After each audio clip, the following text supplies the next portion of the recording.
Charleston, South Carolina, and Velocity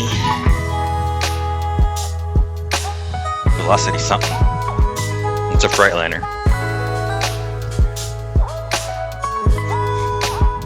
Service parts. There we go.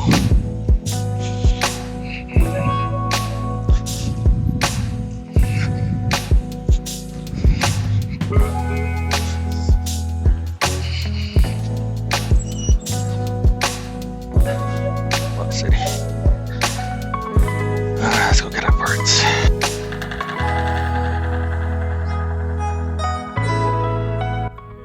Hey YouTube, what's going on? This is Gabe coming back at you with another video. The problems continue with the stupid regen system.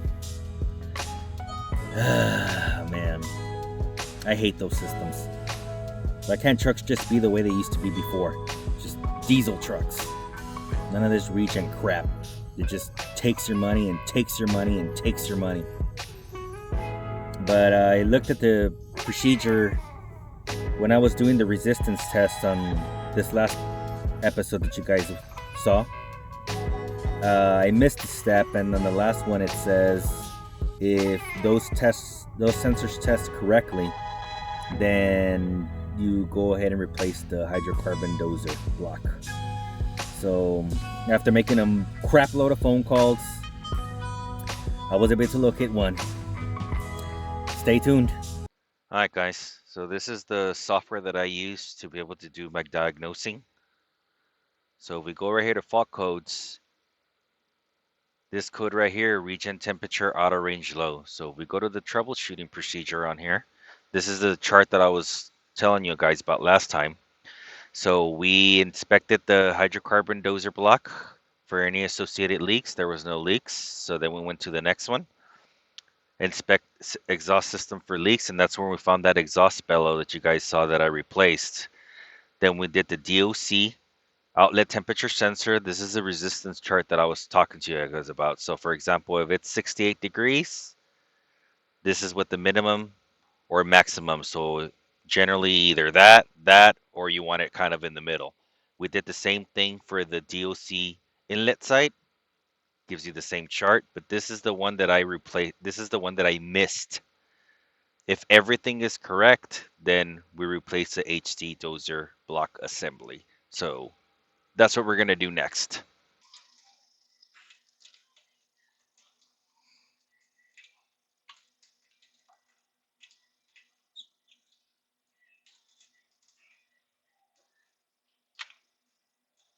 Time to head back to the shop. Truck parking lot. It's kind of chilly. Holy smokes. Kind of have to put a sweater on or something. All right, guys. So that's our dozer block right there. I have the wrenches on the stuff that I need to get off. We have one that's way back here. You guys can see that one right there. Then we got, let's see, that one and that one. And then we got these 3 bolts, 1, 2, and 3. And then that whole dozer block comes off. So I'm going to try to get you guys in here as best as possible. Alrighty. Let's get cracking some wrenches. I hope these things ain't super tight. Let's see. Tight. So it's up. Golly. I haven't taken this thing off in such a long time that I know it's going to be a little bit difficult.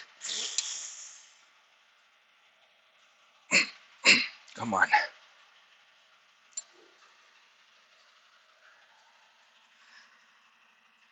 They don't really give you much room to work with. you go. What I did, guys, is on these, I juiced these bad boys up last night so that they could start soaking and eating on that PB Blaster. Love that stuff. You guys can use a WD-40 or whatnot, but usually PB Blaster, I like it a lot better. It like that penetrating oil just really gets on in there, you know?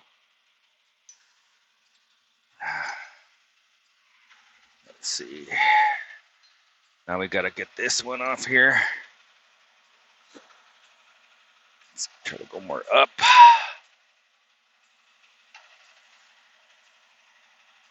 Oh yeah. Oh yeah, that PB Blaster did wonders, guys. I'm happy that they're coming off with not that much struggle, because sometimes these things they are on there.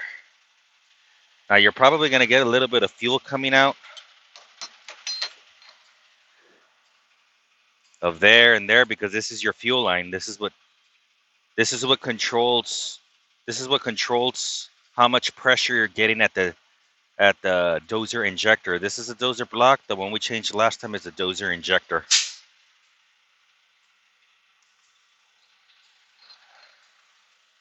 Okay, so now we got to work on the one at the top. I believe it was these two, I think.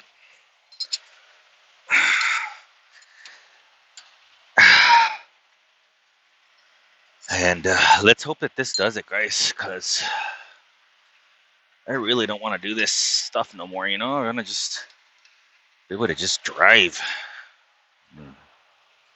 Not worry about all this crap, you know? Tight, yep.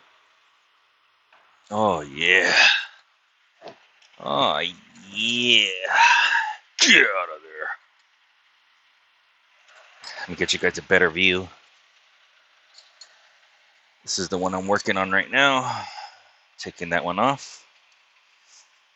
There we go. This line right here, it goes through the back and it goes to your dozer injector.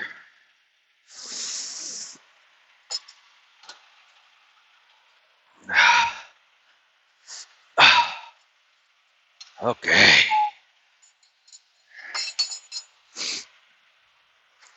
I'm just going to finish unscrewing all these lines.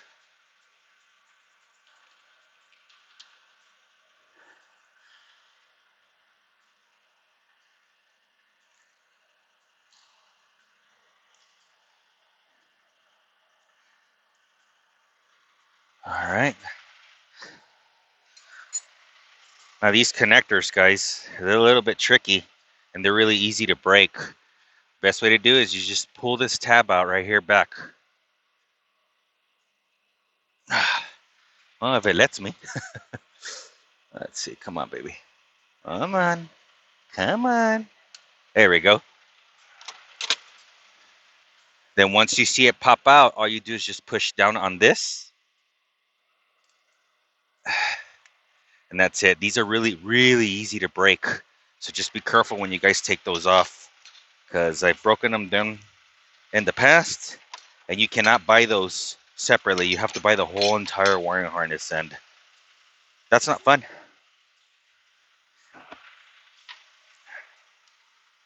It's pretty expensive too. Because it's the whole entire main engine harness. It's not just the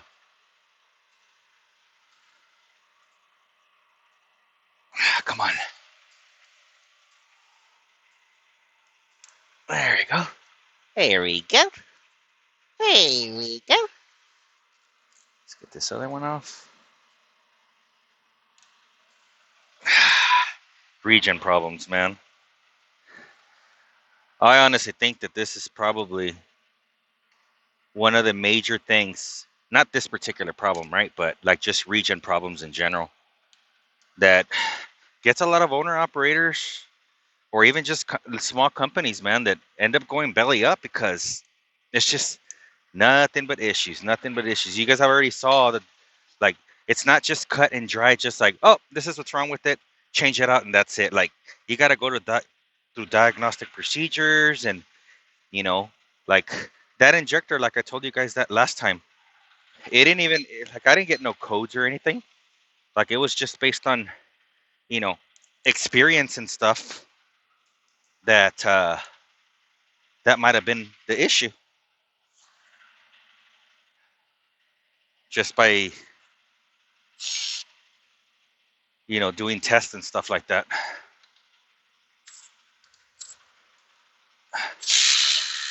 Then we just take these off. Power tools, love them. I can't get enough of them. I really, really, really love them. Makes the job a lot easier.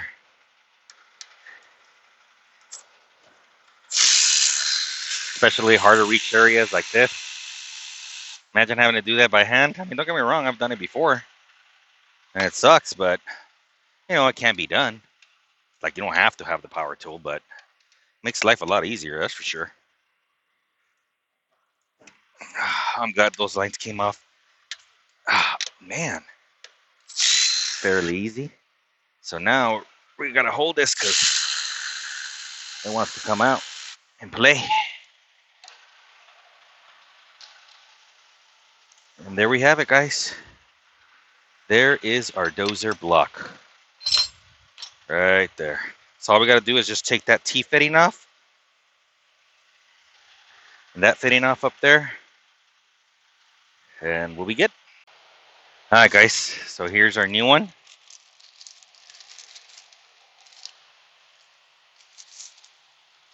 Right there it has the plugs. So all we're gonna do is we're just gonna transfer our fittings. And that's it. Let's go ahead and take that off.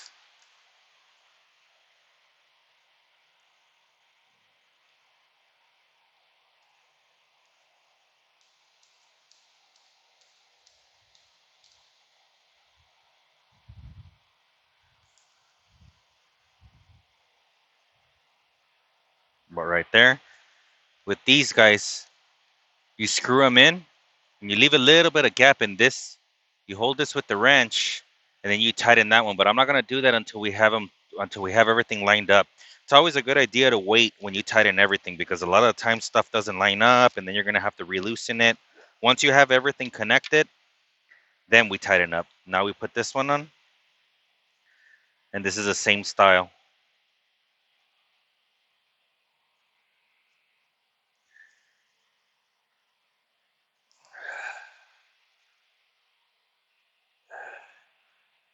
Just kind of till it gets snug, and that's the way it looks.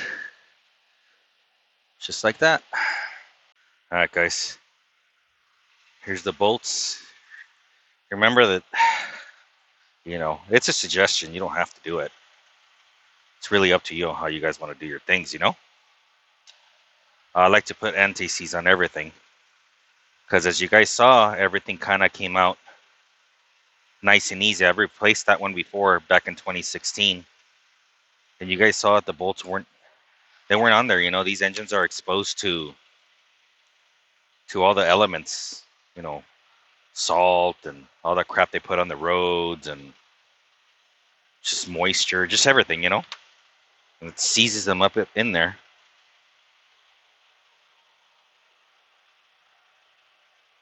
With this stuff, it just makes it a lot easier to not get it so stuck.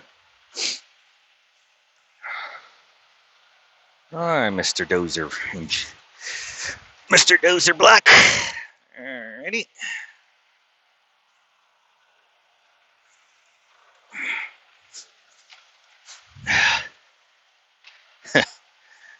You know, sometimes it makes me a little nervous doing stuff in the parking lot, you know. Luckily, this is nothing that's, you know, you're really leaking stuff, but there's some truck stops that just, they're not very friendly to you doing your things on their parking lot. But when you don't really have a choice, you don't really have a choice, right? And right now, we really kind of don't have a choice. Just got to do it.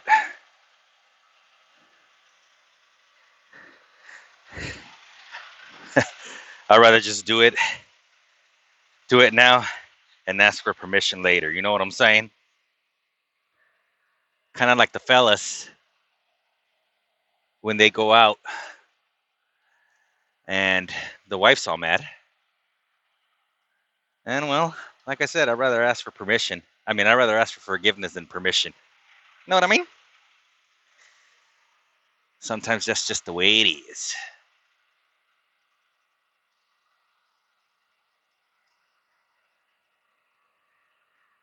All right, so at least that's holding it on now. So this is what I was talking about right now and the reason why I didn't tighten it. See how it doesn't line up? But we can make it line up. It has that little bit of play, but that's why I don't tighten up these until everything is nice and on there, because like this one in the back, we're gonna line it up. And once we have everything lined up, then we'll start tightening up everything. It's just more better. All right, guys. So we got everything snugged up. We got this one in the back snugged up. That one. We got that one right there. That one right there. And that one right there. And then we got the 1, 2, and 3 bolts. Now these connectors right here, you can't mess them up, because let me give you an example. If you want to try to put this one in here, it won't go in. They only go in one way. They got these little tabs. You see how it has that little opening right there? So you could only put them one way. So like there's really, really, really no way for you to pretty much mess it up, because they only go in one certain way and that's it. You hear the click.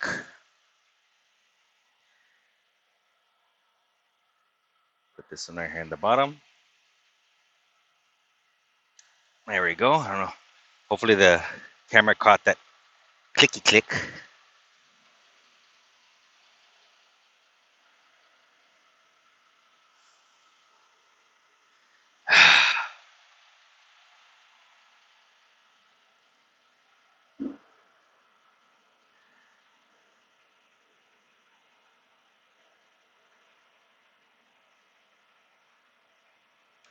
There we go.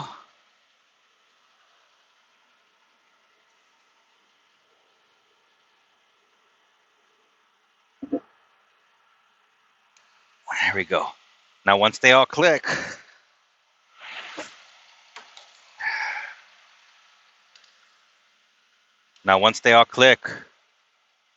you just push these tabs in.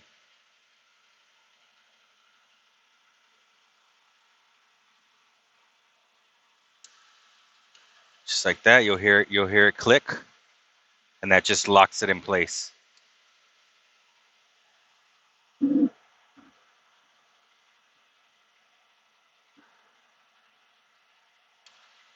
See? Same thing with the one on here at the bottom.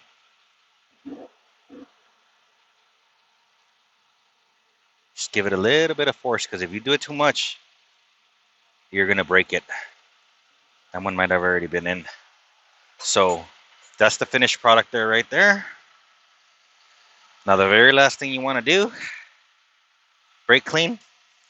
Now you may ask, why are you putting brake clean? Well, because we got fuel and stuff all over it, and we want it to be a nice dry surface so that when we start the truck up, you can see if any of those lines are leaking. That's the reason why I use brake cleaner. Hi guys. So now the next procedure is we got to run a service routine since we opened up the dozer block. So you go here to service routines. You go up here where it says DPF system. Then we go right here where it says purge hydrocarbon dozer. Basically what that service routine is going to do is going to get rid of any bubbles in the system, and it's going to allow us to see if there's any leaks. You'll also see some information come up right here where this will go up to 100% where it does the fuel cutoff, and it'll send fuel. It'll be very momentarily. So let's go ahead and do that now. It's doing the purge process right now here on the bottom.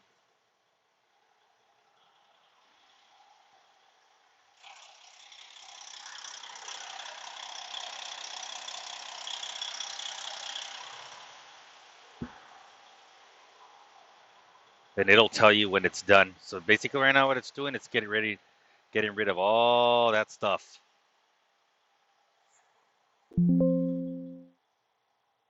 All right. So now we went ahead and did it. I usually like to run this procedure twice. There was a service bulletin that explains how to do it. Just never ever run it more than twice because you can build up too much pressure. So we're gonna go ahead and put stop all. We're gonna go ahead and run it again. Start. It's running the purge. You can see right here the line pressures and all that stuff right here. This is what I was talking about.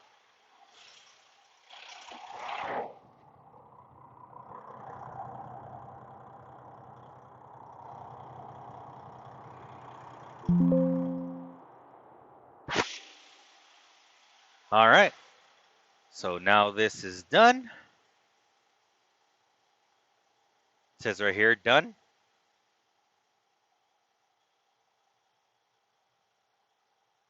So we go stop all. All right, so we're done with this procedure. So now what we're gonna do is we're gonna go in and actually physically see if there's any leaks. All right, guys, sorry about the noise, but I gotta have the engine running for this. So basically all we do is we just run our fingers down here. That looks pretty good. No fuel there. No fuel there. We gotta get this one over here in the back. And it looks like we don't have no leaks. Just keep monitoring that for a while and make sure that we undid this one. We undid this one. Let's see if we got any here. You would automatically feel the fuel right here real quick. So everything looks dry. It looks good. So that one's good. That one's good. That one's good. And this one over here in the back is good. So that tells us that we're successful or we're not leaking anything. You can actually feel. Put your feeling gloves on. It'll be ticking where it's when it's sending the fuel over there.